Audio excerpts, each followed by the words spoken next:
Good evening, and welcome to the SORTES Spectral Winter Annual 2023. SORTES is an online spinning collection of stories, poems, songs, and illustrations to help while away the wintry June nights. It's an oddball grab bag Wunderkammer mixtape offering distraction and refreshment. SORTES is published quarterly and accepts submissions throughout the year. Tell your friends and enemies. Everything is conveniently found at sortes.co. That's SORTES.co. We are violently happy to announce the recent publication of the SORTES Spectral Winter Annual, which all of you know because you're all in it, every single one of you. Yeah, that's about, you can see that, sort of.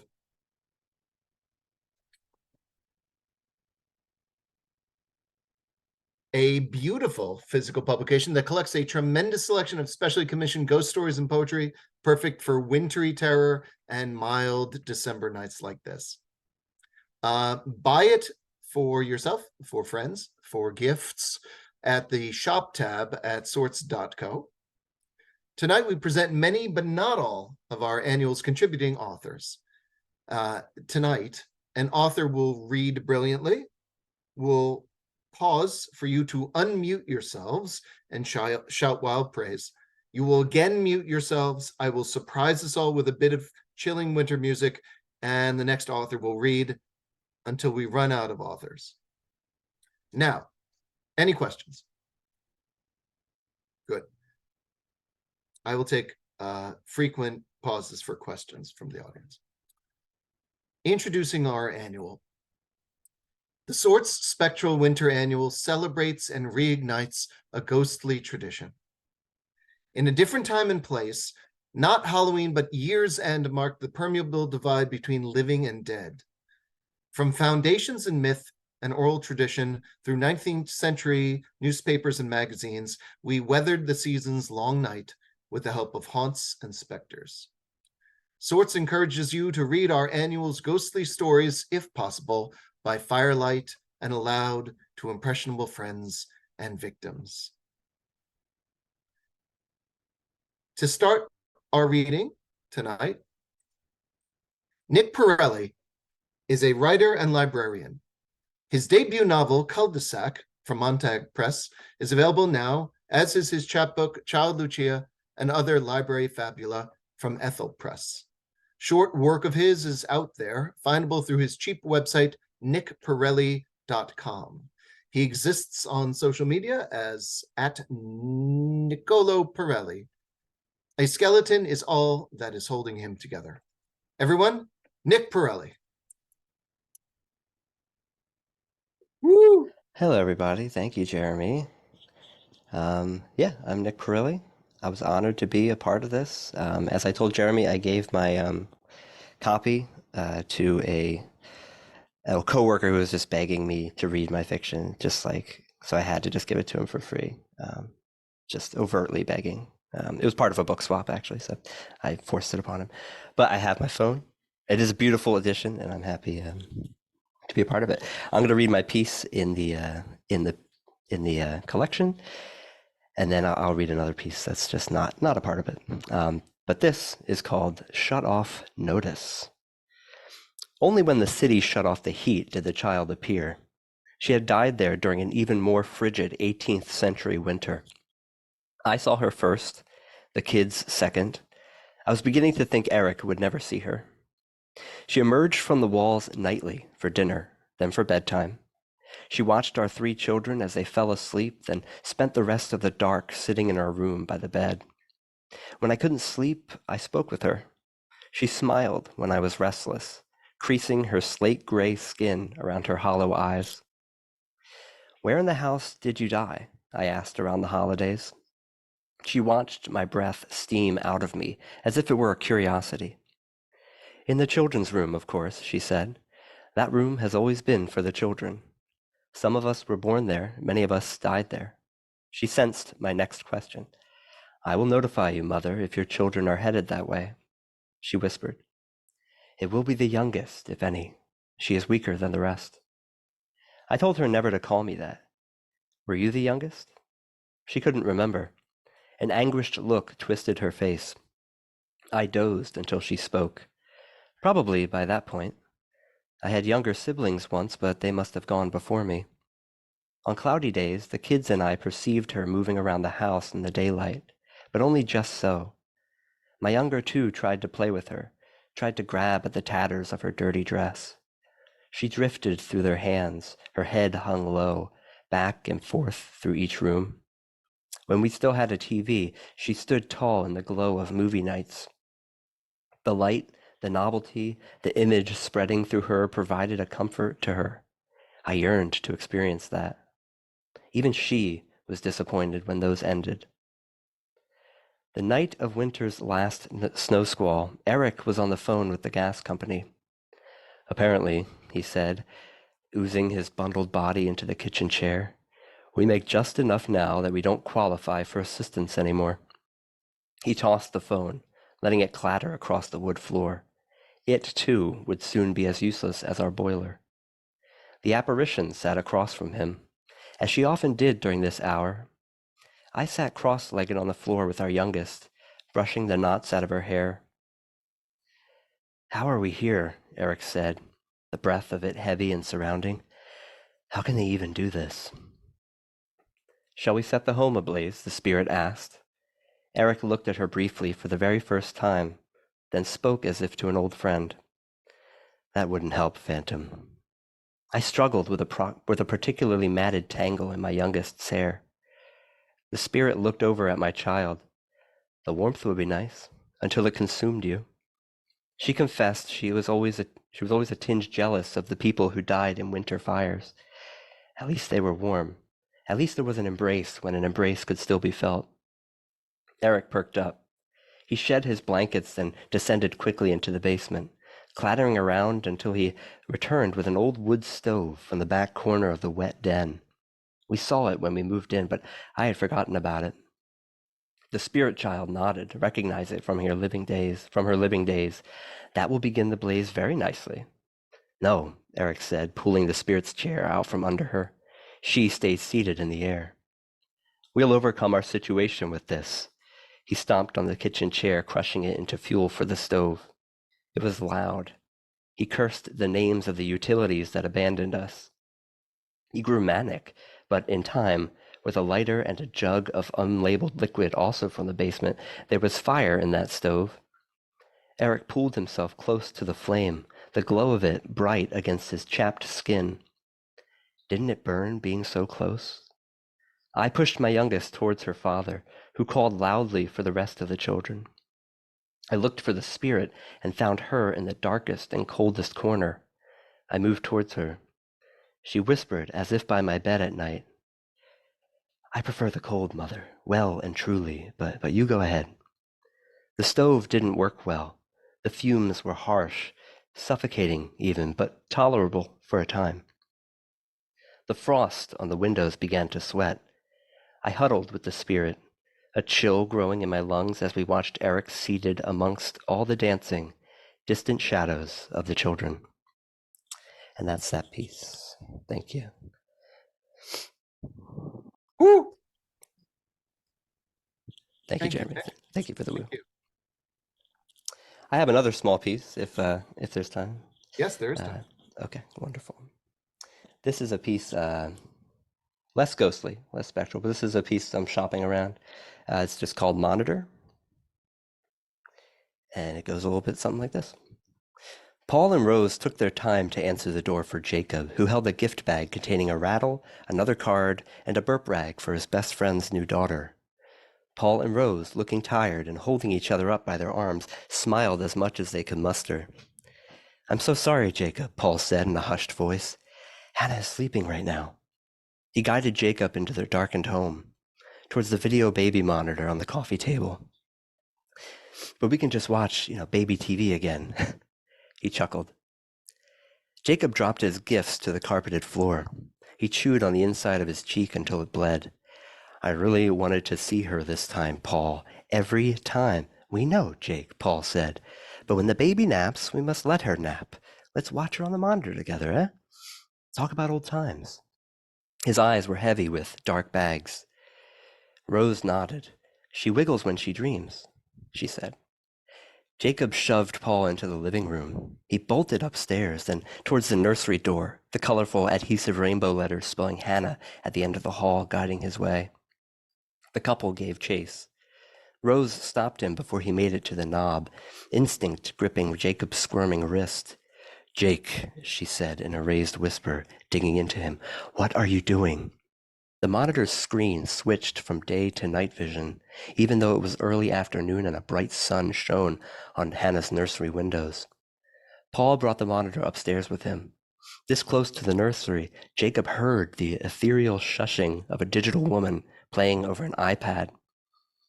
"Does she even exist, Rose?" Jacob spoke at a normal volume. "Is there anything even in there?" He felt the door. It was ice cold.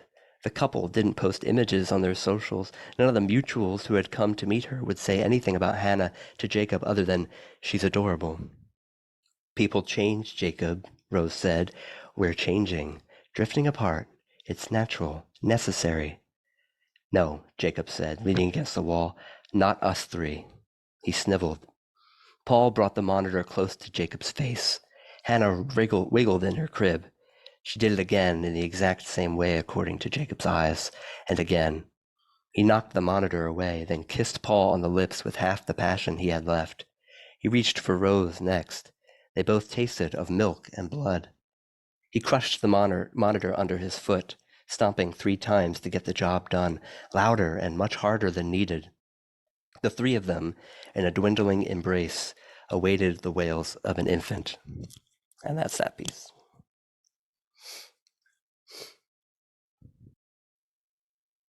I don't know if you can tell I've had a baby in the last couple of years or so. So it's like that kind of parenting, all that stuff. But thank you so much for listening. Thank you for putting this together, Jeremy. Thank you for including me in this lovely, warm, spectral place. Well, thank you so much for being a part of it. I really, really appreciate it.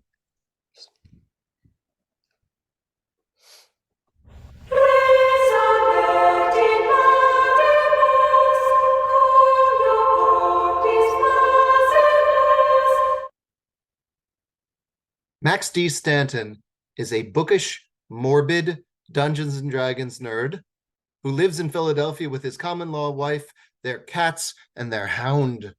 An unexpected meeting with the devil inspired Max to take up a writing career. His first short story collection, A Season of Loathsome Miracles, is available from Trepidatio Publishing. Everyone? Yeah, your guess is as good as mine. Okay, well then I'm not too much farther back. Everyone, Max D. Stanton.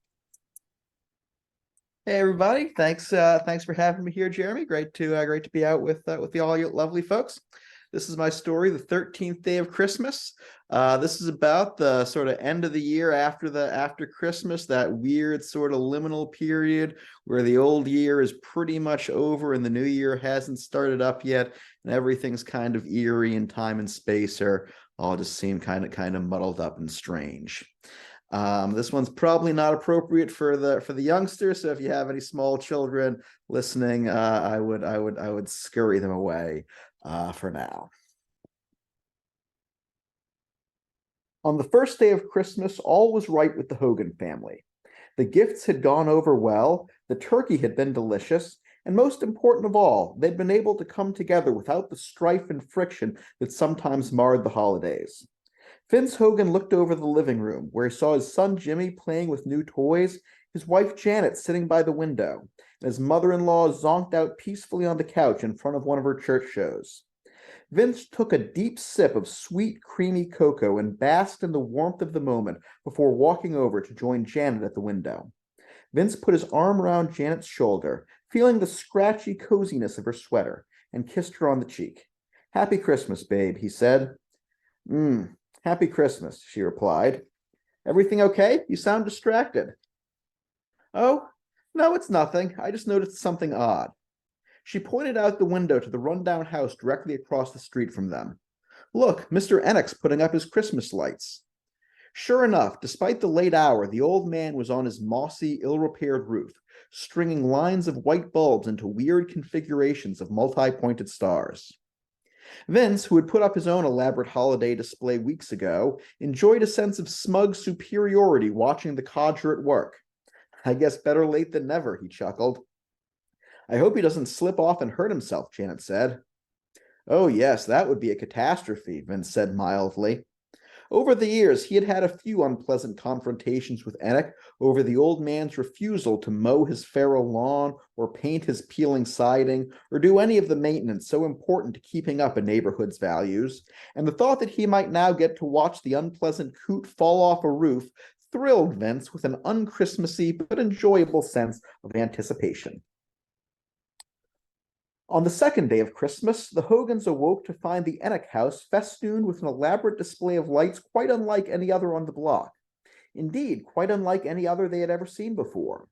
The roof of the house was covered in strings of bulbs arranged into cryptic patterns of stars and swirls and glowing runes. Incredibly, the old man was still at work, putting up more of his strange decorations. It seemed like he might have been out there all night. He won't mow his lawn or paint his shutters, but he'll hang up a crazy Las Vegas light show on the day after Christmas, Vince muttered over his morning coffee. Unbelievable. I wonder if he's okay mentally, Janet said. Across the street, the skinny old man in his hooded jacket continued his labors, characteristically unconcerned with the opinion of his neighbors. On the third day of Christmas, Enoch began adding light-up statuary to the mix, populating his weedy yard with about a dozen glowing, life-size plastic figures. Although the statues seemed to depict biblical characters, judging by their flowing, pastel-colored robes, perhaps cheap and poorly made nativity props, their faces had been sanded down as smooth as eggs. Passerby began to stop and stare, temporarily joining the strange congregation. He's got to be having mental problems, Janet said. Either he's crazy or religious, Vince said. I don't know there's a difference. Shush, Janet said, suppressing a laugh. Don't let my mother let you hear you say that. Wait, isn't that your mother out there? Vince asked. He pointed out the window. Janet's mother had gone outdoors to gawk at Enoch's handiwork. She stood amidst the faceless statues, bathing in their garish radiance, her expression as vacant as theirs.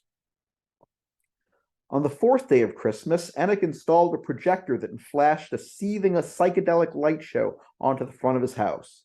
The crowd began to grow and establish itself, with some of the onlookers setting up folding chairs or laying down blankets. Janet's mother kept sneaking out to join them, typically forgetting her own coat despite the late December chill. The light from the Enoch house seeped through the Hogans' bedroom curtains that night, disturbing their sleep and troubling their dreams. Be not afraid, the light whispered. On the fifth day of Christmas, roughly 24 people had gathered on Enoch's lawn, and the garbage was starting to build up. Urine bottles and turds sprouted like mushrooms at the edges of the property. The homeowner, meanwhile, did nothing to disperse his guests, clean up after them, or acknowledge them in any way. He was still hanging up more strings of bulbs. This is absurd, Vince told his wife, squinting at the weird display and the grim crowd it attracted. It's totally inconsiderate. I've got to do something. Vince pulled on his coat and stormed across the street, passing through an assembly of luminescent statues and mute observers.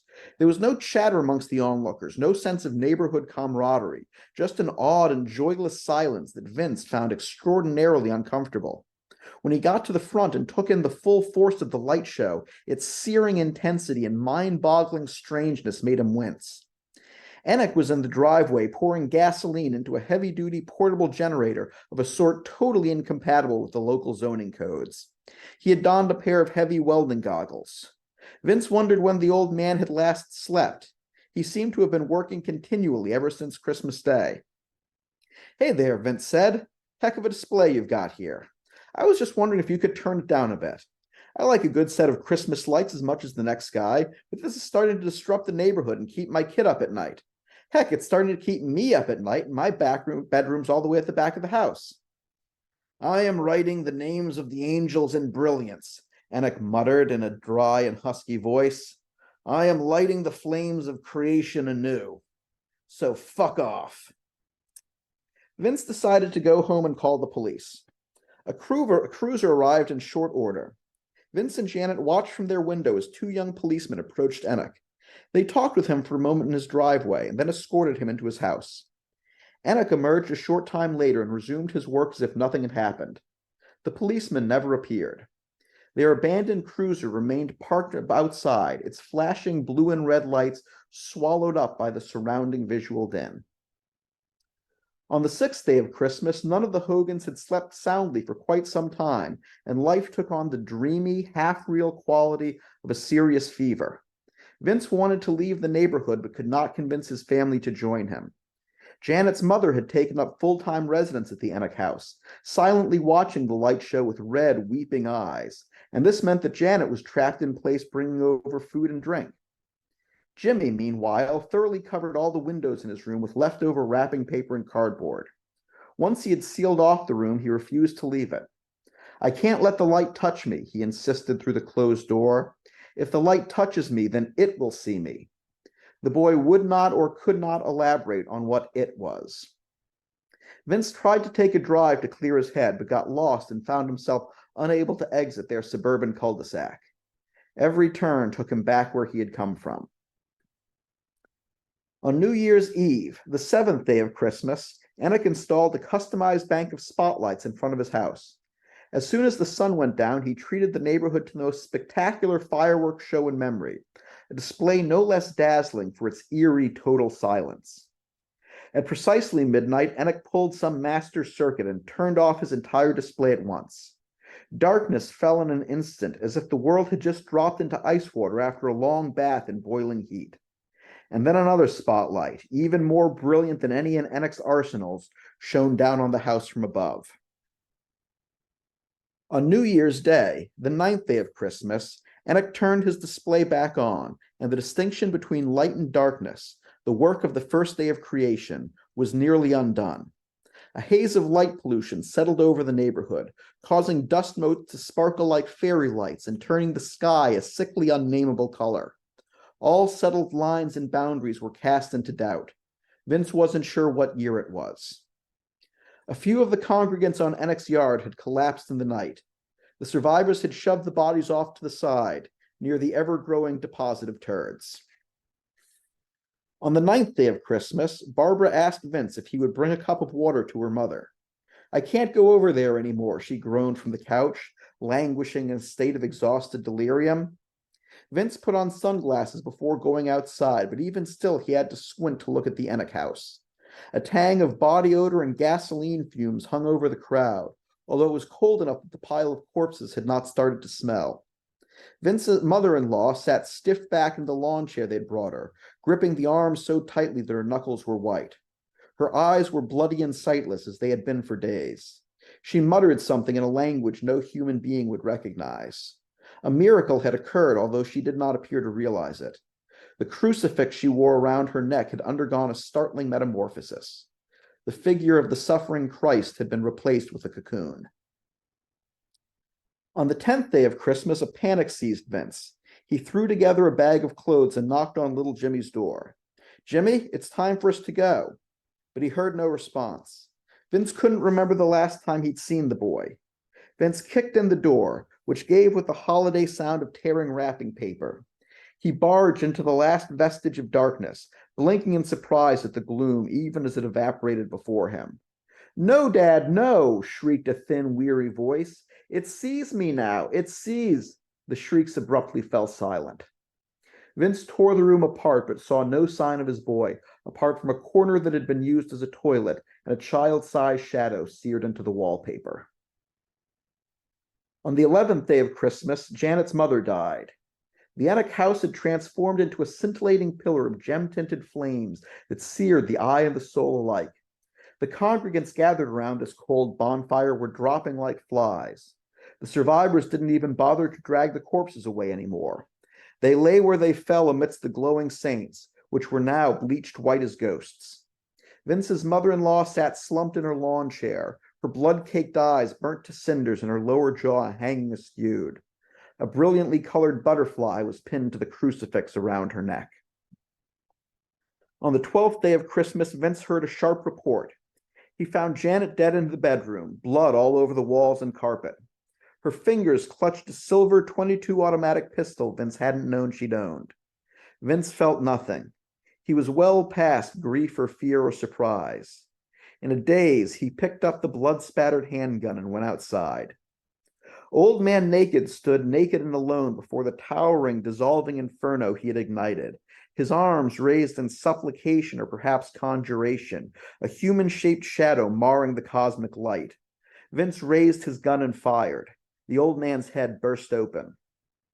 The moment Enoch died, a great trumpet sounded from the heavens, popping Vince's eardrums and shattering his teeth, together with every window for hundreds of miles around. The sky lit up with a peacock-colored display of radiation, a billion eyes looking down without pity as Vince's skin sizzled off under their glare.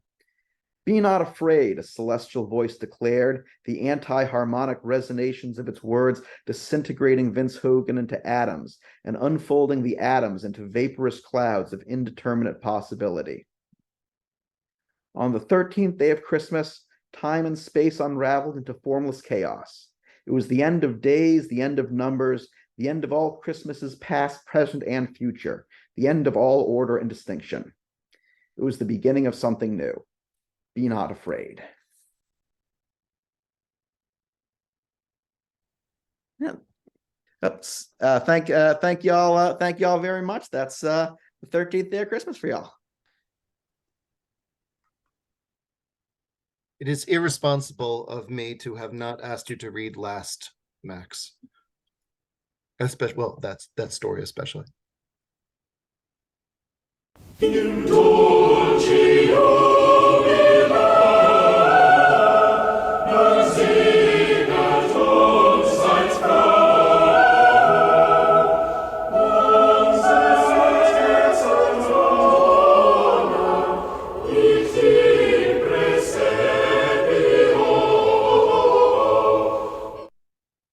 Two of our authors cannot be here tonight, so I'm going to read very short passages from their work. Mordecai Martin is a fifth-generation New Yorker, an aspiring translator of Yiddish poetry and prose, and a writer. He lives in Washington Heights with his wife, his child, and Pharaoh Let My People Go the cat. He is working toward an MFA at Randolph College and is on social media at Mordecai Martin and blogs at mordecaimartin.net. This is from his piece, The Spiritualist, His End. Where does a ghost begin? There's an argument to be made for death, of course. The tearing of the soul from the body, the soul's refusal to move on, its persistence in or haunting of this world.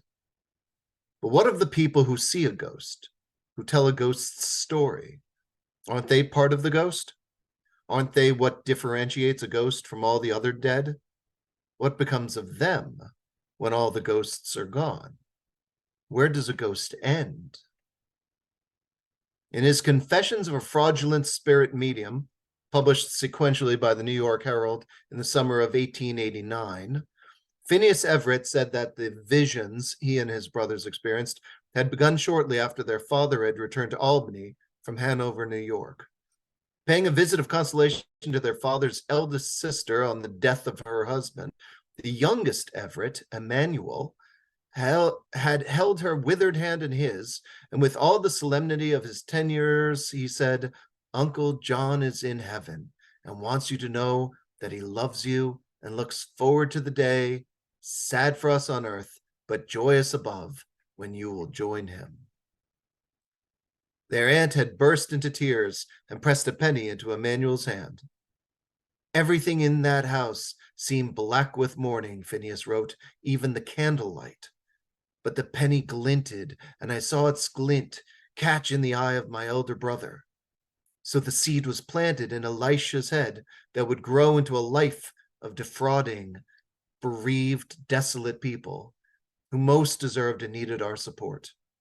Readers, attend how evil spreads its dark wings.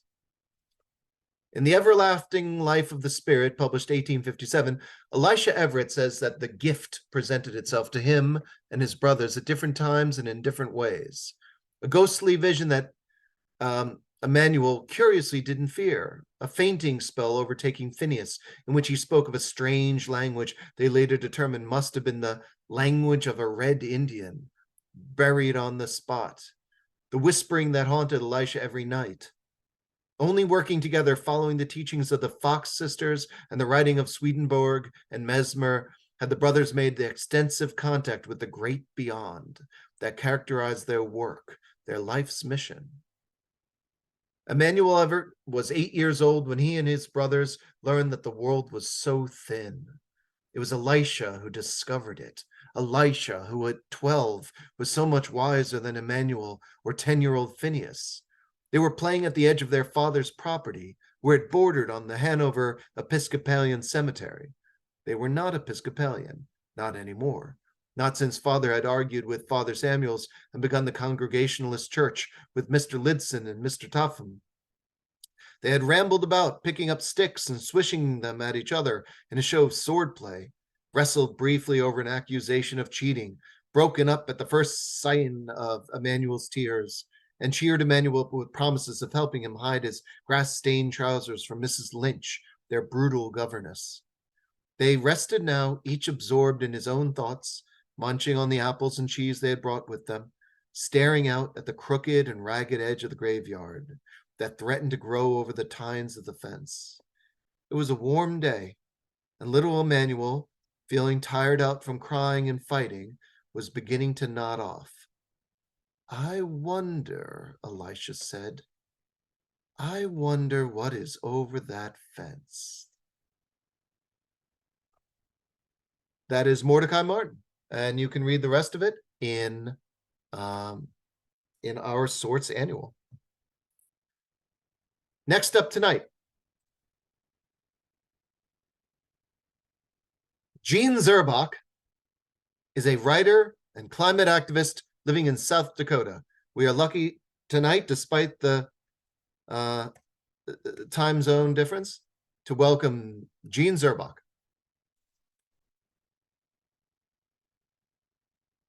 Thank you.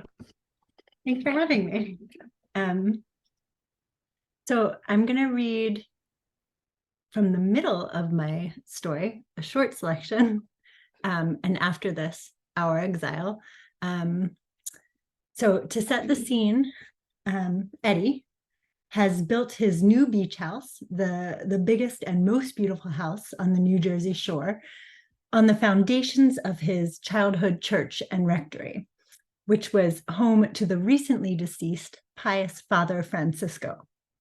Eddie is alone on the deck, reveling in the pride of his accomplishment before he officially opens the house this weekend.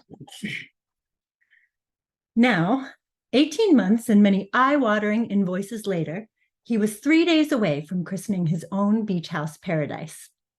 From the kitchen, a saxophone jammed out the inimitable riff of Tequila, and he relaxed into the dance moves he'd been practicing on the sly for the weekend. A cold current in the breeze made him feel silly and self-conscious. He stopped dancing, swigged his beer to recover himself. He happened to look over his shoulder. Jesus! He clutched his chest and dribbled beer down his chin. A little old man sat in his deck chair. The old man barely opened his lips. "Clown," he muttered. "What?" began Eddie. "I called you a clown," said the old man. "You look like a clown. You act like a clown. You live in a clown house. You're a clown." Eddie frowned and stepped toward the man. "How did you get in here? Listen, guy, I'm sorry, but..." The old man turned vehement. "You should be sorry. This is a sin. How much money did this house cost? You should have given that money to the poor. You've built a castle in the sand, not a castle in heaven." Eddie was taken off guard. Before he could think of a response, a voice called from the sidewalk below. "Hey, Eddie, you up there? Are the boys down? Yoo-hoo, Eddie." Eddie looked over the deck rail to see Mrs. Regan, sweatsuited, pausing on her evening walk to be nosy. "Who are you talking to up there? Are the boys down? I want to see them." "Mrs. Regan, hello. No, the boys aren't coming down until the weekend." "Is that Lorna Regan?" interrupted the old man, suddenly beside Eddie, leaning over the deck rail. Eddie went cold. With dread, he looked at the old man, then back down to Mrs. Regan. She was immersed in her phone, but when she looked up, She didn't register the old man at all. All right, sweetie, send them on our way, okay? I want to see those boys. She waved and resumed her route without another glance up. Poor banished children of Eve, whispered the old man, watching her shuffle away. He turned to Eddie and fixed him with cataract transcended eyes. When did we stop looking for God? When did we settle for so much less? He turned around and took in Eddie's spectacular glass-fronted home, raising his arms and voice. This! When did we settle for this in place of infinite love? Eddie was confounded and didn't reply. He walked into his kitchen to fix a drink and decide if this was happening. He downed 2 bourbons, one after the other, then cautiously turned to the deck to see if the situation had resolved. He stifled a scream. The man was propped behind him in the chaise lounge. He started banging a small object against the armrest. Your remote doesn't work, he said crossly. Eddie mustered all his authority in the way he did when he was speaking to the board of directors. Listen, are you lost? Is there someone I can call for you? It's a button on the top left. It turns on the TV. The man squinted at the remote, then tossed it aside, waving his hands in dismissal. He crossed his arms and closed his eyes. And after this, our exile, he whispered. Unfamiliar doubt crept into Eddie's heart. Father? He asked, realizing to his growing horror he already knew the answer. Are you Father Francisco? Father Francisco uncrossed his arms with another gesture of annoyance. Eddie sank back dejectedly. Do you think you're planning to stay for the weekend? And then it goes on from there. Thank you very much.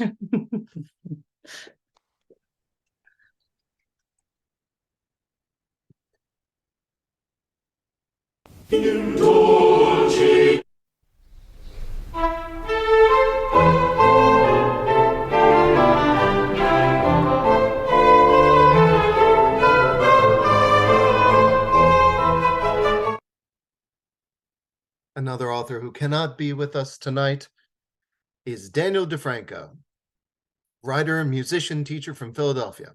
His novel Panic Years was published in 2018 by Tailwinds Press. His second novel is forthcoming in 2024 from Unsolicited Press. His short stories can be found in Smoke Long Quarterly, Monkey Bicycle, Fractured Lit, and others.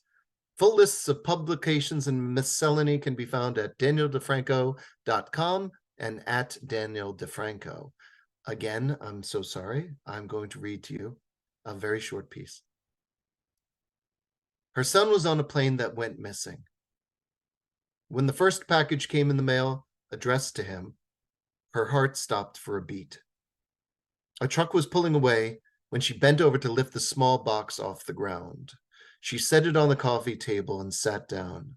She drummed her fingers on her lap and looked at the package. She picked it up and ran her fingers across the top.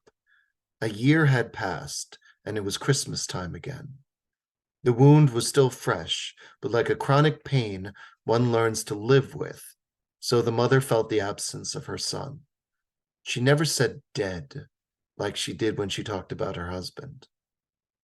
The package had no postmark or return label. She peeled back the tape that held down the folds of cardboard. She lifted the flaps, stuck her hand in the box, moved around the packing peanuts, and pulled out a black-framed pair of glasses with red and white spirals where the lenses would be. Across the top of the frames, the words X-ray vision were written. It was getting late when the doorbell rang. She was irritated that someone was bothering her this close to bedtime, especially when it was snowing. She peeled off the blanket from her lap and opened the door. No one. No car in the street, no footprints in the snow. She looked down and saw another small package. She picked it up, brought it inside, and sat back on the couch. Again, it was addressed to her son, without postage or return address. She opened it. Inside was a small box printed with the words Kryptonite Rock. She opened that small box and took out a green plastic rock the size of a young boy's fist. I need some fresh air, she said to herself. She put on her heavy coat, opened the door, took a step outside, and tripped over another package. She fell to her hands and knees, her skin ripped open on the concrete. God damn it, she said. She sat and wiped the small cold pebbles off her hands and knees. She was bleeding, but it wasn't bad. The box was at her feet. She opened it. There was a mask with green gashed skin, white hair, white teeth, and blue paint around the lips and eyes. She gasped, and a whimper escaped. Her breath hung in the cold air. She threw the mask on the ground and stood up and hobbled away from her house.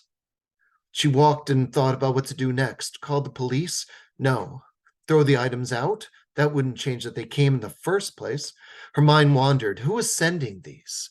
Why? An old friend of her son's who didn't know that he was missing? Playing a joke? Sending him Christmas presents? Yes, that seemed the most realistic. She figured that they would try to reach out and then they would learn the truth about Jared and they would feel sorry and apologize deeply about their prank. She convinced herself and she went home.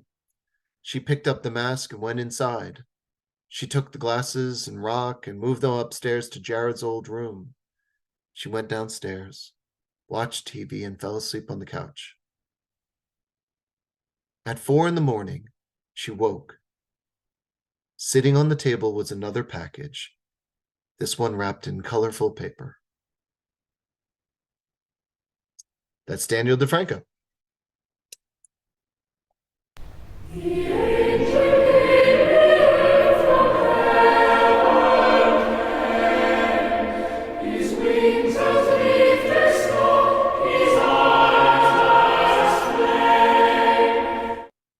Last up tonight, Kailey Tedesco is the author of 3 spooky and strange collections of poetry. She teaches students about witches and ghosts in Bensalem, Pennsylvania. For more, visit KaileyTedesco.com. Everyone, Kailey Tedesco. Woo! Hi, thank you. Thank you so much, as always, for having me. I loved everyone's pieces. This is fantastic. I'm going to read 5 short poems. They're part of sort of a larger series that is then also a part of a larger series. So it's kind of like a Matryoshka doll situation. But they're called Leeds Children 6 through 10. And it's basically, just as a little bit of a preamble before, it's based on Mrs. Leeds, who is the mother of the New Jersey Devil, and who, according to legend, had 12 children before having the 13th child, who then became the Jersey Devil. And what was just interesting to me is that Mrs. Leeds, who, first of all, isn't even given a first name in most of the iterations, is rarely talked about, but even less talked about are the first 12 children, or the siblings of the New Jersey Devil. So I wanted to give each of them a little bit of a personality. And so the children 6, 7, 8, 9, and 10 are a part of this lovely SORTES annual. And so I'm going to read a little bit about each of those children. So this first poem is called The Sixth Child. It is just the chain. Mama said useless, said nothing on the birth night. No one brings any cake to the moon, any spider balloons, no party in the tidal pool. I never even saw an ocean, a swan song of which I am told there are many. So close to the shed shack I build with my very own hands. I barter, I trademark it. One day I'll show off my salt shortage. Gifts Mama will never eat or wear. Papa is off again, never knew him, never met. Time measures itself in the sand. Grain shadows, so much moisture in the cogs. It's as if we'll all drown. And the 7th child. I know only as much as you do.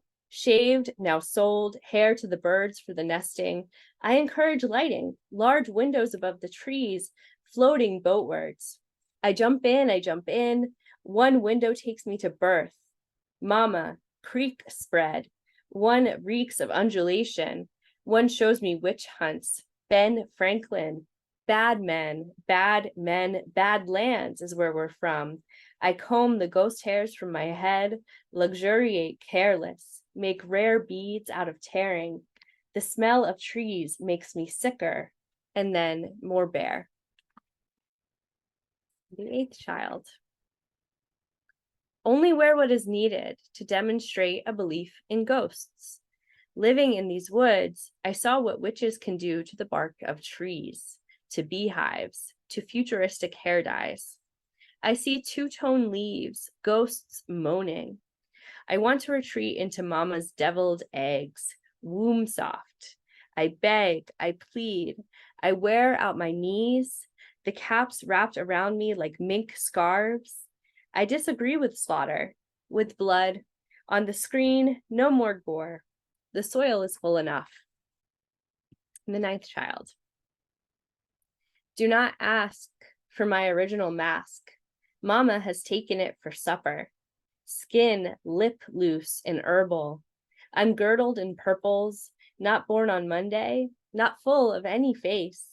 Just woe, just low in the underwood, the grave dirt beneath the grave dirt. That's true birth. Forgotten son, forgotten daughter, begotten anew a tenth in the belly of the mama. I adorn myself in green ribbon, in pine jewel, in sawrust, wood for a nose. I tell only lies. I sword them toward you. Open roses. Both doors contain only beasts. And the 10th child. This land holds, space holds unto holds, tight holds, fast to its land, to what makes land, dirt, soil, rock. Mama says we came here when others were born to make up. The story of our coming, the story of us. I never shop in the story. That is a thing for later versions, for never ever. Happily after, I wallow in the palm, pile of toys for divination. One day, a fountain over my land, my body, my story. One day, a soft pretzel. Who is to say which penny wishes were ever mine? Thank you so much.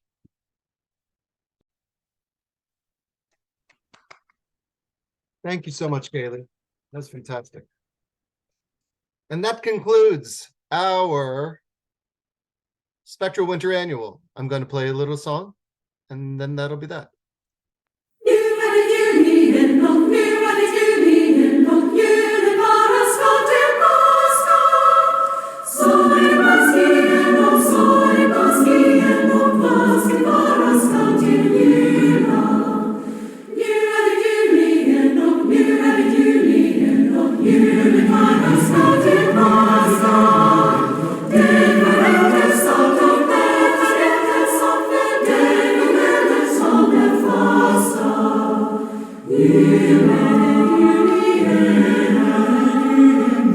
Amen.